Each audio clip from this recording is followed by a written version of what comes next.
Meu Senhor e meu Deus, nós solicitamos que nos envolva nessa tarde de estudos de hoje, em primeiro lugar agradecendo por ter essa oportunidade. Primeira, que é o dom da vida, pois só o fato de acordarmos, de podermos respirar e interagir, e nós mais aqui, por termos essa dádiva do estudo de vossa doutrina, é extraordinário. Doutrina essa que fala com muita objetividade de onde viemos, o que aqui estamos fazendo e para onde vamos, sobretudo em função do que aqui fizermos.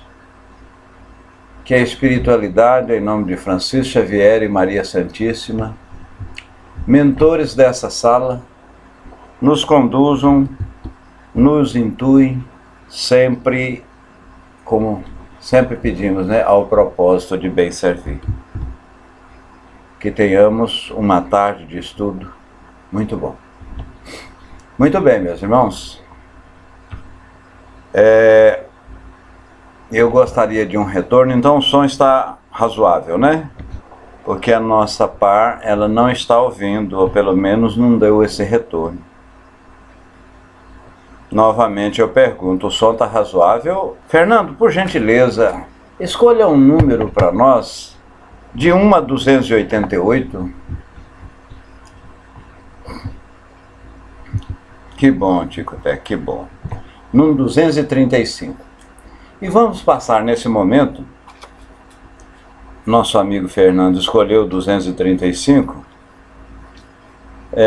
uma leitura daquele, muito bem, localizei aqui, daquele best-seller, Torres Pastorino, né? 235, Fernando. E quando eu digo Fernando, eu estou dizendo para mim mesmo, né? Até o ligeirinho. Chegou um nosso amigo aí, saiu mais rápido que entrou. Fernando, não existem pessoas realmente más. Ou são enfermas, ou não têm conhecimento da grande lei de que recebemos exatamente aqui ou aquilo que damos. Quem é enfermo precisa ser curado. Quem pratica o mal precisa ser elucidado. Mas, de modo algum, podemos agir com ódio e maldade. Procure ensinar os outros pelo seu próprio exemplo, compreendendo que a maldade é uma situação transitória do homem. A maldade é uma situação transitória do homem. E quando falamos que a maldade é uma situação transitória, é porque efetivamente é. Ele está mal temporariamente. Tão logo descubra o bem e começa a praticá-lo, mais feliz tornar-se-á. Mais próximo de Deus, o mesmo caminhará. Porque já falamos e somos sabedores que quanto mais evoluirmos, quanto mais o bem fizermos, mais cedo atingiremos o topo da evolução, que são os mundos dadivosos. Então é uma questão, e você não tem, é uma afirmação clássica, você não tem como ser feliz vendo o seu irmão, vendo o seu próximo, vendo aquela pessoa que você ama, numa escala e num patamar diferente do que o nosso. Então, Fernando, e demais que estão na sala,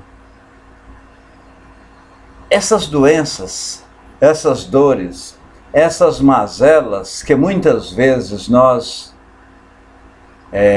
achamos que é um mal, um malefício, vem para que ajustemos, para que ajustamos alguma coisa que está em descompasso. Na nossa visão tacanha, tem que ser daquele jeito, daquela maneira, daquilo que a sociedade tipifica ou mesmo daquele jeito que eu acho que deve ser. Porque assim ocorre com meu vizinho, porque assim ocorre com meu parente, porque assim ocorre com aquela pessoa que eu amo. Então, se a coisa não estiver acontecendo tal qual acontece com as mesmas, está errado para mim. Mas isso é um pensamento. Então, a enfermidade ela é temporária. A enfermidade é temporária. Meus irmãos, como está aí no banner, irmãos e admiradores da doutrina espírita. Então, essa sala nossa é uma sala de estudos sistematizada da doutrina, onde estudamos as ditas 5 obras básicas e estudamos também, acrescida a essas obras de Kardec, estudamos a segunda obra dele, que é o Espiritismo, que vamos estudar hoje. Foi editada entre o Livro dos Espíritos e o Livro dos Médiuns, e estudamos as obras póstumas, que foi editada 21 anos após a sua morte. É uma sala de interação, e eu fico feliz e satisfeito quando há uma interação, muito embora eu possa não olhar na hora, mas eu vejo. Eu vejo porque nós estamos filmando e eu fico olhando quase só para a câmera e ocasionalmente eu olho para a área de texto. Muito bem, meus irmãos, paz. Então, esse livro, O Céu e o Inferno, ele foi editado. O Livro dos Espíritos foi em 57, parece-me que ele foi em 59, final de 58 ou 59. E qual foi a finalidade que esse livro foi editado? Havia muitos questionamentos ao nobre codificador, havia muitos questionamentos, muitas perguntas, muitas indagações, e ele não tinha a facilidade que nós temos hoje, que é o e-mail, o WhatsApp, etc., né? Kardec foi intuído por espíritos e ele tinha lá mais ou menos algumas 600 questões, 600 perguntas, e ele foi intuído a escrever esse opúsculo, o que é o Espiritismo. E esse livro, ele é um livrinho pequeno, porém muito prático. Tanto é que certa feita chegaram para Kardec e perguntou: mestre, o senhor é o codificador da doutrina. A doutrina, de uma certa forma, está aí nesses moldes em função da sua ação, em função da sua persistência, pertinácia, né? Você sugere que a gente leia a obra, né, toda? Leia de que forma? Começa por onde? O que é o Espiritismo, o primeiro livro? Falou, não, é até razoável, é sensato, é racional que você, ou vocês, comece a ler o que é o Espiritismo. Porque o que é o Espiritismo, ele faz uma síntese daquelas dúvidas, das detrações que existiam na época, do jogar pedra, porque a gente era muito xingado, a gente era muito criticado. Foi na época do positivismo, nasceu o Espiritismo, né, na época do positivismo, e o positivismo nada mais é do que, vamos dizer assim, um braço, um tentáculo do materialismo. Então é a ciência pura, mas necessário se fez. A doutrina, eu não digo que ela nasceu na França, mas ela estabeleceu e foi codificada por Hipólito Léon, né, Denisard Rivail, na França. Ela pode-se dizer que nasceu até nos Estados Unidos, com aqueles movimentos das Irmãs Fox. Mas para falar nascimento, não, sempre existiu o Espiritismo. Sempre existiu a comunicação dos espíritos. Tanto é que outrora, há tempos de, então, né, bastante tempo, nos primórdios da história, os espíritos, quando comunicavam, os incautos, as pessoas, o denominava deuses. Deuses da agricultura, Deus do amor, Deus disso, Deus daquilo. Então, pela formação cultural das pessoas da época e a crença, levava a crer que se tratava de Deus. Levava a crer que se tratava de Deus. As pessoas que vê o Espiritismo, diz Kardec, pela primeira vez, ou poucas vezes, e faz algumas avaliações muito assodadas, de pronto, ora, diz ele, no mínimo irresponsabilidade. Porque você, para falar de uma coisa, para dar uma sustentação, uma afirmação prática, você precisa conhecê-la de A a Z. Você precisa inteirar. E quando começamos a falar desta coisa, como se de fato eu sou devidamente conhecedor e sem ter uma contextualização maior, é no mínimo ser um irresponsável. É no mínimo ser um irresponsável. Certa feita, em um diálogo que vai ser objeto dos estudos aqui, não hoje, porque hoje nós vamos ver a parte do séptico, o livro que é o Espiritismo, ele é dividido em 3 partes. A primeira é em forma de diálogo, a segunda um resumo do Livro dos Espíritos, a terceira é uma parte filosófica.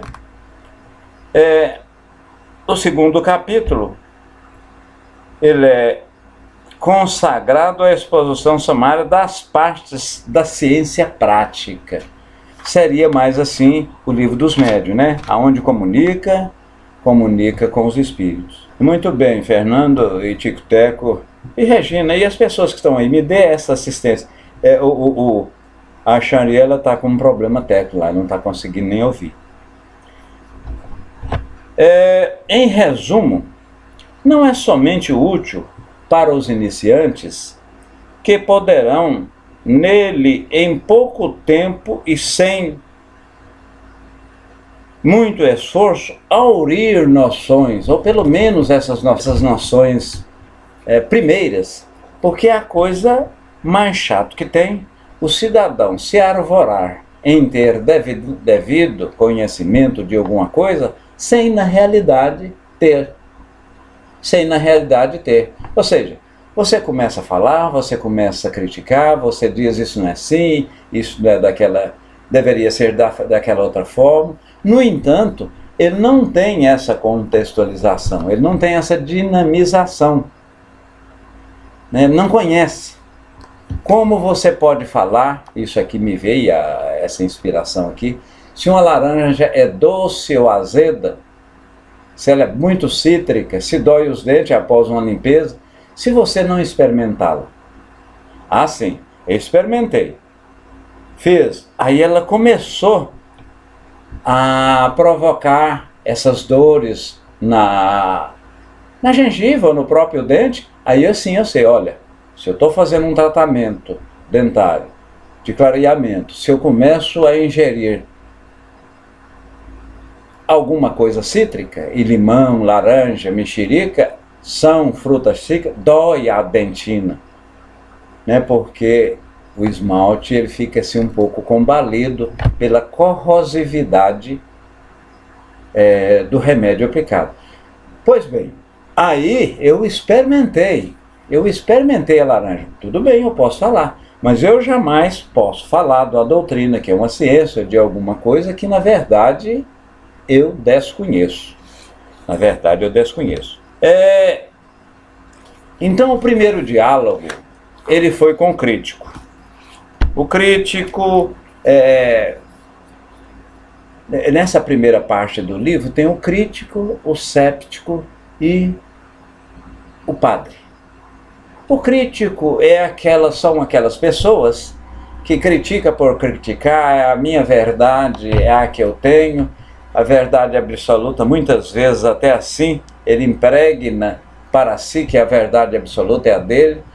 O que Fernando, que Tico, que Regina, que Ligeirinho tem, não é verdade, aquilo não está dentro dos meus parâmetros, então eu desprezo. Várias pessoas assim portavam.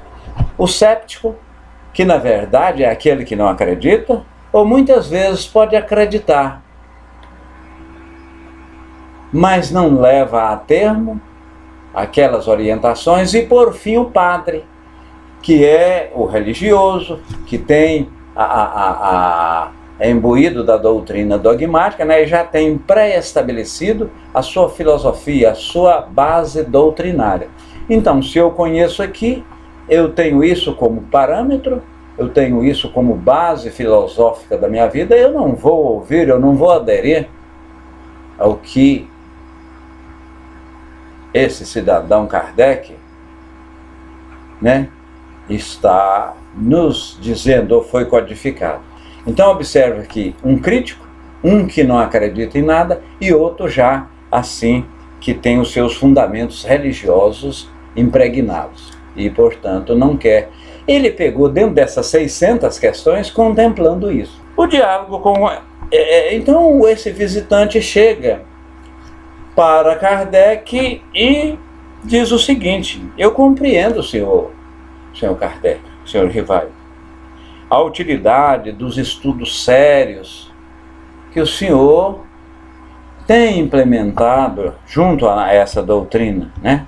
Dita doutrina, essa ciência. Compreendo a sua posição pessoal, não sou nem pró nem contra. Ele diz que não é nem favorável nem desfavorável à doutrina.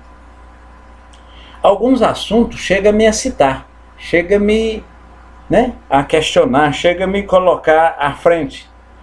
Por si excita mais ao alto grau de meu interesse. No círculo dos amigos que eu tenho conhecimento, se encontram partidários, mas também adversários. Eu estou aqui para que o senhor me diga e me faça, assim, uma sinopse, faça uma contextualização dessa doutrina espírita. Kardec disse: meu amigo, é uma ciência nova. E como ciência nova, e nova naquela época, né? O Kardec ainda estava vivo. É uma ciência nova, começou. Tem muitas dúvidas sobre todos os aspectos. Eu, que sou um dos codificadores, ele explicou o que é a codificação, pegou as coisas que surgiram de forma esparsas em vários locais, para não dizer países, e codificou através de vários médios, né? Que é o que nós dizemos, passa pelo médio A, B, C ou D, Conselho Universal dos Espíritos. Conselho Universal dos Espíritos. Sobretudo quando o assunto era mais complexo.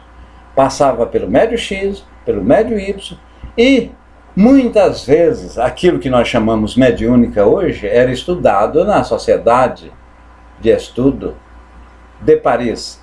Era uma sessão mediúnica também, mas ali os médios conheciam. Kardec, ele começou a ir em casas de pessoas conhecidas, ouvir outros médios.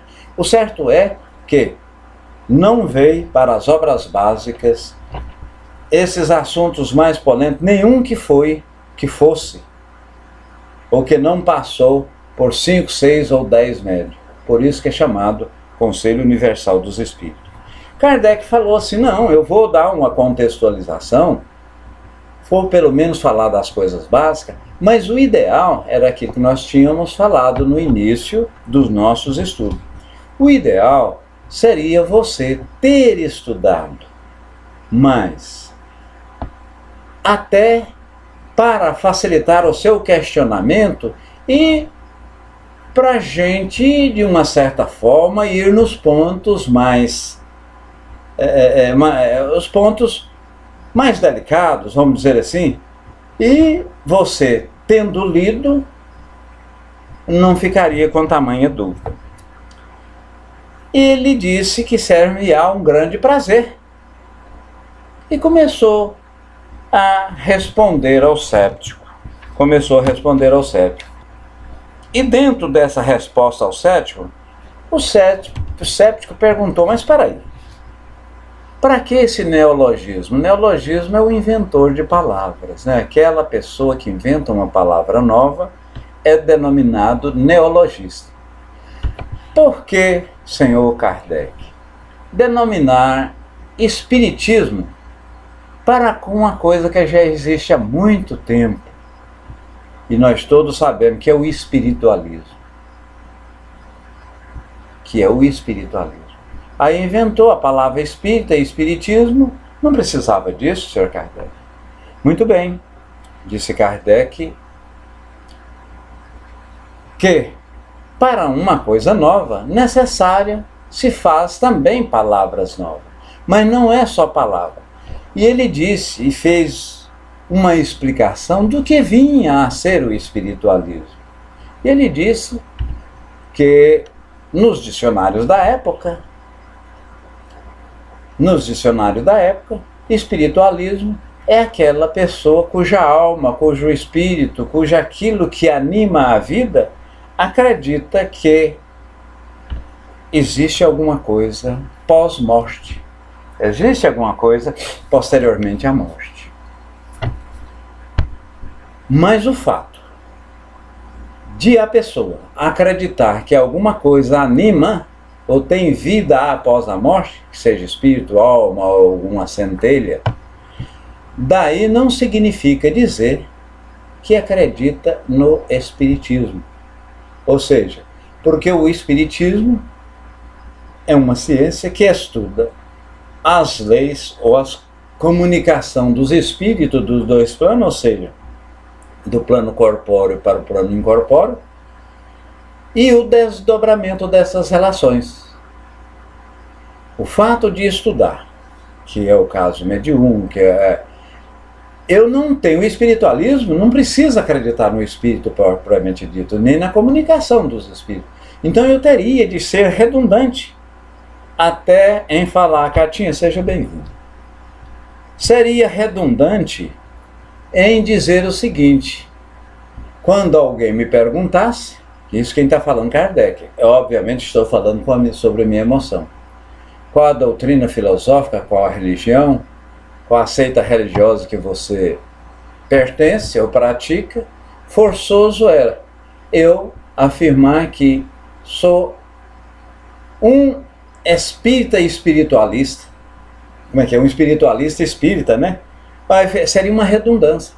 Por quê? Repito, o fato de eu ser espiritualista, ou seja, acreditar em alguma coisa pós-morte, não significa que eu venha acreditar na intercomunicação dos espíritos.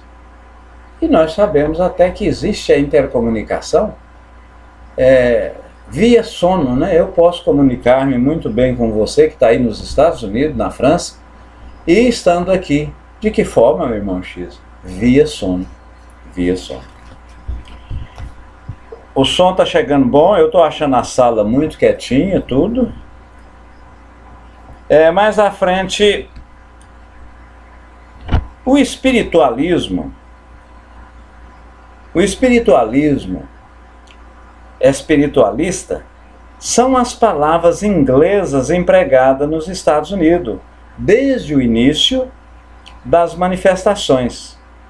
Então essas palavras vêm incorporadas Eles formaram o sustentáculo da nomenclatura da nova ciência para exprimir os fenômenos especiais dessa ciência.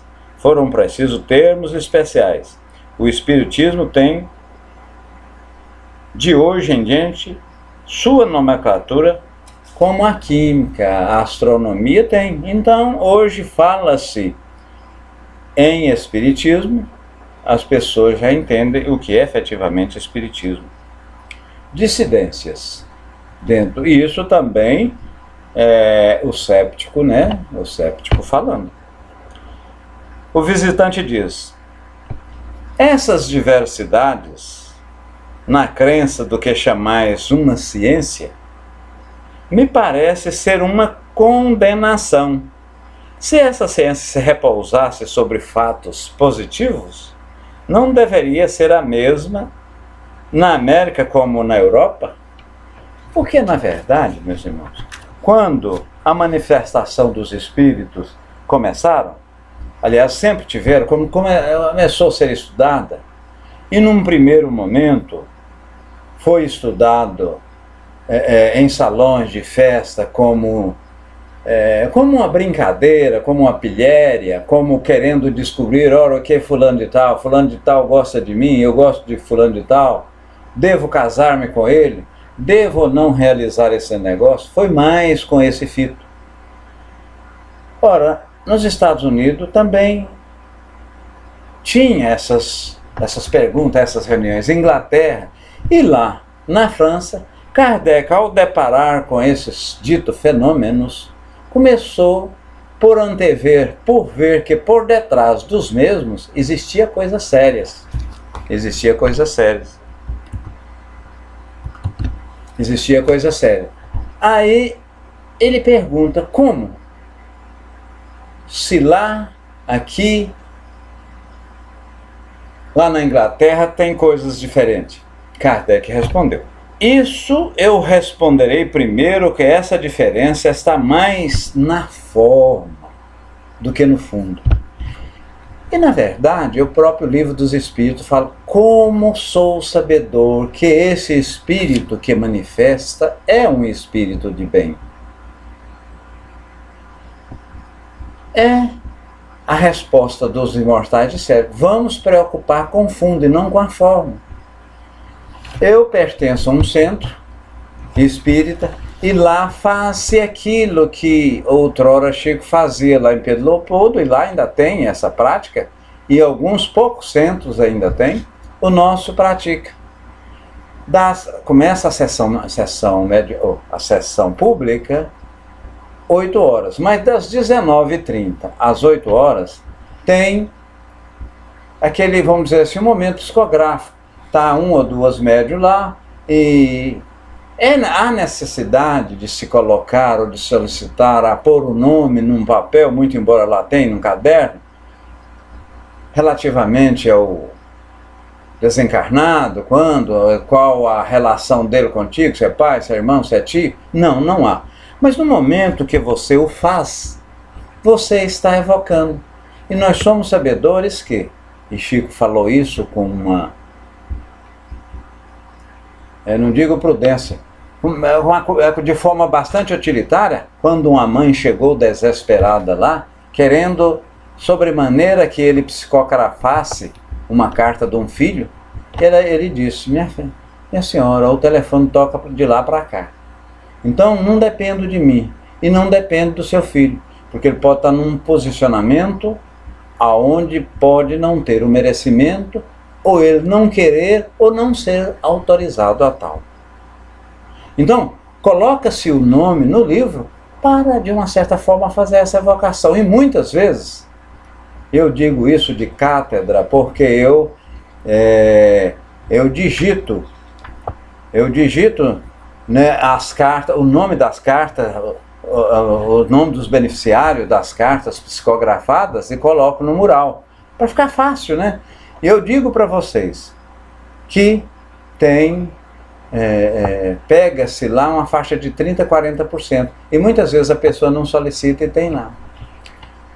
Isso é porque é uma mediunidade, um médio efetivo, probo, né? Um médio muito bom. A área de texto aqui. Tic-tac pergunta: por isso digo sempre que classificar a Umbanda como espiritualismo é um erro grosseiro. Segundo a colocação de Kardec, a Umbanda se enquadra perfeitamente como espiritismo. Veja bem, Tic-tac. Nós somos espiritualistas também. Por que o espiritismo é espiritualista? Porque acredita numa coisa que sobrepõe a morte propriamente dita. Mas o espiritismo, quando dito assim, não é na sua pureza, tudo é, e nós temos um apreço muito grande com nossos irmãos da Umbanda, aliás, de todo, da Quimbanda, do Candomblé, cada um na sua linha, mas o espiritismo não tem, ou pelo menos não precisa, de algum estímulo para provocar-se a mediunidade. Ela tem que vir de forma espontânea. Nós temos amigos e tem centros de filosofias aqui que trabalham com entidades da mata, né? Que utiliza chá, ayahuasca. A Umbanda, por exemplo, utiliza bebidas, utiliza tabacos. É errado não, cada um tem. Mas então o Espiritismo, né? Ele foi codificado e foi criado da manifestação pura e simples dos espíritos. Além da Umbanda crer na comunicação com os desencarnados, há outro contato dos mais intensos com os espíritos. Então veja bem, meus irmãos, o fato de eu, seja bem-vindo, Peixoleco, o fato de eu ser ou acreditar nos espíritos, na reencarnação, acreditar na mediunidade e inclusive ser médium, daí deduzimos que não significa que eu sou espírita. Posso ser um espiritualista, naturalmente. Posso ser um espiritualista. Então, o Espiritismo não utiliza de algumas muletas que há outras denominações utilizam. A Umbanda, por exemplo, como que nasceu a Umbanda? Como que nasceu? Ela nasceu em função dos senhores proibir os escravos a ficar adentrando a casa grande, ou se não ir na igreja, porque lá, aos domingos, quase toda fazenda tinha uma igreja, uma igrejinha, né, uma capela, e os escravos não podiam ir. Os senhores escravos, né, o que fizeram? Pegaram a sua ritualística, seu culto africano, e inseriram alguns santos católicos. Nasceu a Umbanda. Foi mais ou menos alguma coisa assim, estou falando muito assim, de forma resumida. Zaninha, seja bem-vindo. Então, meus irmãos, tudo é bom, tudo nos direciona a Deus, tudo. E, notadamente, a doutrina dos Espíritos. Kardec foi muito claro, a espiritualidade lhe falou diretamente para que nós não detratássemos, não maldizéssemos, né? Ou falássemos mal de qualquer doutrina filosófica, de qualquer religião, porque o princípio básico dela é Deus, é levar o nosso pensamento a Deus, né? E diminuir essa distância. Fenômenos espíritas simulados. O visitante, que é o séptico, diz: não se provou que fora do espiritismo poder-se-ia fazer coisas que o próprio espiritismo faz? Ora, gente, você pode simular, você pode dizer que está incorporado, você pode falar isso, falar aquilo, que não tem uma máquina que vai falar: não, isso é um embuste do irmão X, é uma trapaça, isso é uma psicografia dele, não, isso né? Isso não é dele, isso é do próprio espírito, é medianímico. Não tem como. Mas em toda ciência, Kardec disse: olha, Sérgio, em toda ciência há as pessoas que descreem e há embusteiros, há pessoas que estão brincando com uma coisa séria. E tinha, né?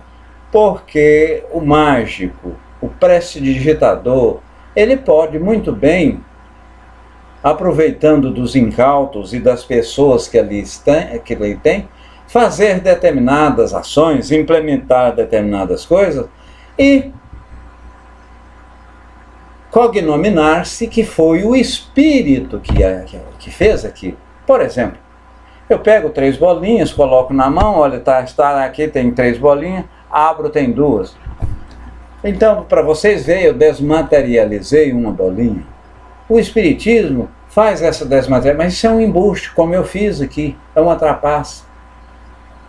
Quando surge alguma coisa séria, e não é só o espiritismo, as ciências normais têm muita diversidade, têm muito adversário. Então há, consequentemente, pessoas para bater, para, né, para socar.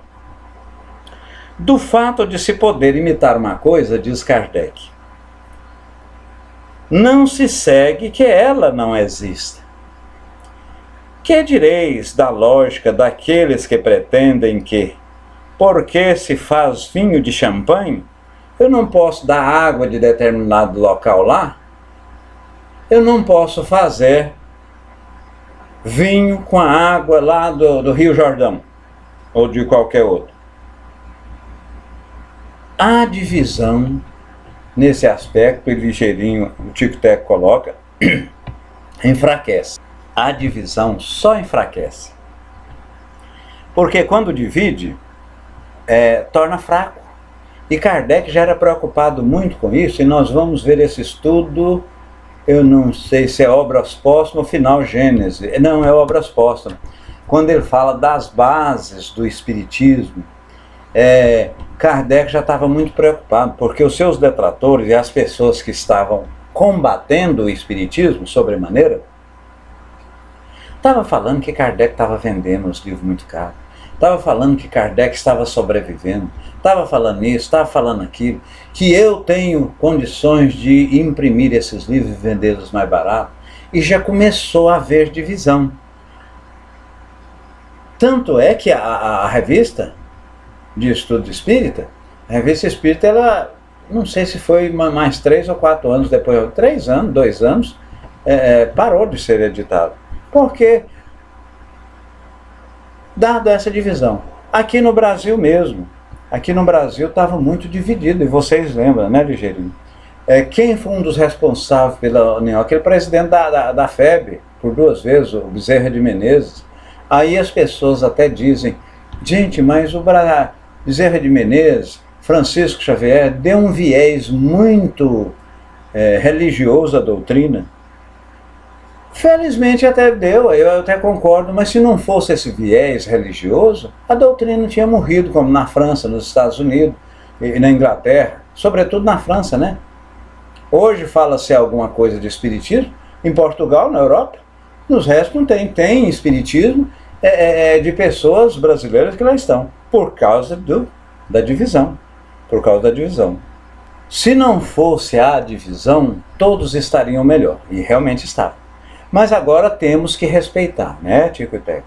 Temos que respeitar essas seitas espiritualistas. Meu filho, por exemplo, ele é do Vale do Amanhecer.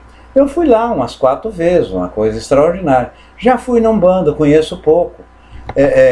Mas eu percebi que lá é ritualística, né? Ele trabalha com um tipo de entidades, mata, mas tem um mediunismo muito forte. A incorporação propriamente dita é ruim? Não, nada é ruim. O que Kardec nos falou, através de orientação do mundo espiritual, disse-nos que devemos olhar o fundo e não a forma. O fato do cidadão incorporar, o fato de ele ser cavalo, de ser médico, o fato do cidadão trabalhar com a entidade das matas, o outro é preto velho. Não vamos nos preocupar. Vamos ver o que aquele espírito está fazendo, o que dimana, o que nos orienta. Só a malevolência uma notável má-fé puderam assemelhar o espiritismo à magia e à feitiçaria. Mas vez que ele repudia o objetivo, as práticas, formas e as palavras místicas.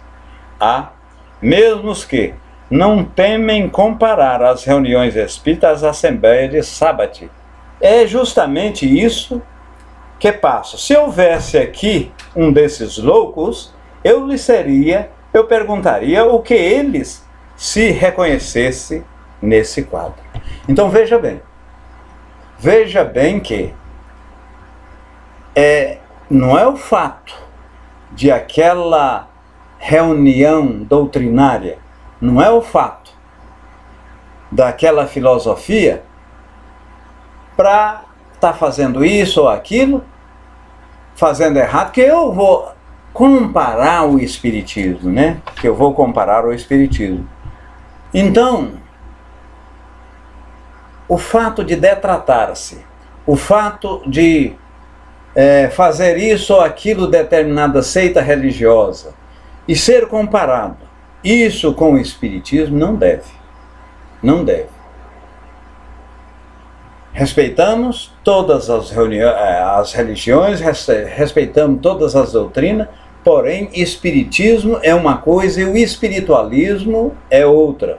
O fato de acreditarmos na evolução, na reencarnação, na mediunidade, na comunicabilidade do espírito, não significa dizer que é espiritismo. Há bebidas? Existe algum estímulo para a pessoa mediunizar, para dar passividade, vamos dizer assim? Ou bebidas, álcool, chás, esses já não são considerados espíritas, né?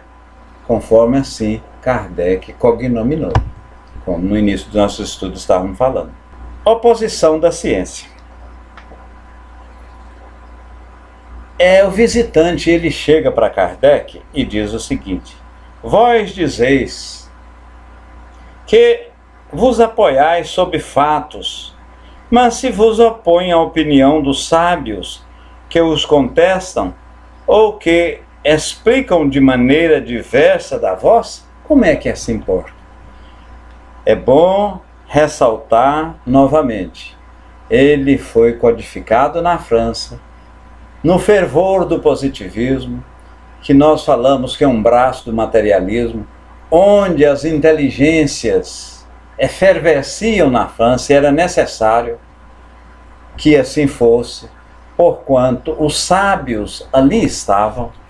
E Kardec disse o seguinte: não, meu caro, toda ciência, toda filosofia, ela não tem consenso por unanimidade.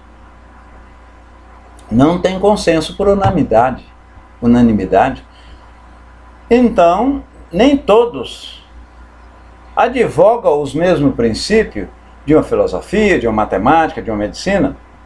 Tem contraditores. E até no Brasil, né, tem aquele Nelson Rodrigues, que morreu, diz que toda unanimidade é burra. Toda unanimidade é burra. Se alguém está falando alguma coisa e todos estão concordando, pode ser pode estar alguma coisa errada. Nós não devemos. O próprio Kardec diz o seguinte: quando foi perguntado a ele se deveria ler isso, se deveria ler aquilo, se aquilo era correto, se aquele tipo de religião era adequado, ele obtemperou, falou assim na lata: leia, estude, leve ao senso da sua razão. Leve ao senso da sua razão e veja se é certo, se é não, e preocupa sobretudo com a forma. Então, veja se é correto. Se for, e mesmo, meus irmãos, através das coisas mais ou menos incorretas, tem coisas boas. Dentro daquilo, você vai no meio onde você não advoga que aquilo é bom para você, etc. tal, mas você aprende algumas coisas. Jesus, por exemplo, andava-se no meio de pessoas bastante humildes, no meio de prostitutas, no meio de ladrões, né? Por quê? Ele disse e disse com propriedade: os bons não precisam de médicos, né? Os bons não precisam de médicos. Deixa eu ver a área de texto aqui. Um protestante pode ser definido como espiritualista, pois não crê na reencarnação, não pratica práticas espíritas, etc. Mas um bandista jamais... Veja bem, o bandista é espiritualista, o crente é espiritualista. Ambos, o protestantismo, o tiquiteco, hoje há práticas espiritistas, há prática nossa dentro do seu culto. Como? O fato de tirar um demônio, o fato de aquela pessoa obsedada, aquela pessoa possuída, eles tirarem aquilo e a pessoa curar-se, o fato de a pessoa estar envolvida em um vício em função da sua... Quer dizer, coisas belas que faz. A Umbanda também, pela mesma forma, faz. O que nós não podemos falar relativamente a essa doutrina dogmática anterior, é relativamente à prosperidade, à ajuda. Você doa 10, que Deus te ajuda com 20. Se você doar 40, então quanto mais você doar, mais você ajudar, mais bênçãos tem. Mas também não quero aqui, não faço nenhuma crítica. Não faço porque os nossos irmãozinhos protestantes, e são várias denominações dentro do protestantismo, né, que nasceu com Lutero, têm feito coisas extraordinárias. A gente tem visto aí pessoas largar de fumar, largar de beber, pessoas outrora péssimas e voltar-se para um caminho dadivoso, e pela mesma forma a Umbanda. Nós não somos o dono da cocada preta, e o Espiritismo não é o que é correto, porque todas essas denominações nos encaminham, nos direcionam, nos levam para Deus. Encaminha-se mais próximo para Deus, né? É como se fosse uma prece, que é o ponto mais próximo que liga-nos ao divino. À frente aqui, o Espiritismo é uma questão de crença pessoal, diz Kardec, que não pode depender do voto de uma assembleia, porque esse voto, mesmo favorável, não pode forçar convicções. É aquele negócio. Você está passando por uma situação difícil, você está passando por uma inflação exacerbada, você está vendo o seu dinheiro corroer-se, mas não é através de um decreto, através de uma sanção, que vai combater o ato. Então precisa-se de práticas, né? Práticas virtuosas, práticas eficazes. E nisso também é com o Espiritismo. Teríamos outro item aqui, relativamente práticas de fenômenos, explicações, mas vamos deixar esse item para os próximos estudos. Meus irmãos, tem algum questionamento, alguma dúvida? Eu não estou aqui autorizado não, vamos dizer que eu vou saber responder todas, mas com certeza a gente vai procurar, e se eu não souber aqui, eu pesquiso e entro em contato. Tem algum questionamento? Não, né? Em não tendo, eu solicito, e efetivamente é lídimo, é puro, algumas pessoas podem achar assim, não, se for para ler, eu pego o livro e leio. Mas é uma sugestão, vamos pensar, é uma sugestão, né? É uma sugestão e vamos pensar. E agora eu vou procurar jogar no PowerPoint, né? Jogar no PowerPoint a sala. Meus irmãos, então tudo de bom. Alguém gostaria de fazer a prece para nós, final? Em não fazendo, eu vou procurar fazer aqui. O seu microfone não está bom, né, Zaninha? Ó meu Senhor, meu bom Deus, ajuda-nos. E nós agradecemos por esta tarde do dia 14 de sexta-feira, estarmos aqui estudando a vossa doutrina que lhe esclarece, doutrina que lhe orienta. Porque somos sabedores que acreditar numa vida futura, nós acreditamos que o acreditar nessa vida minimiza e minora o sofrimento quando da passagem, quando do passamento, quando da morte, sem dúvida alguma. Mas hoje a gente falando aqui isso, amanhã repetindo aquilo, depois de amanhã ressaltando, então a gente acaba num segundo momento praticando.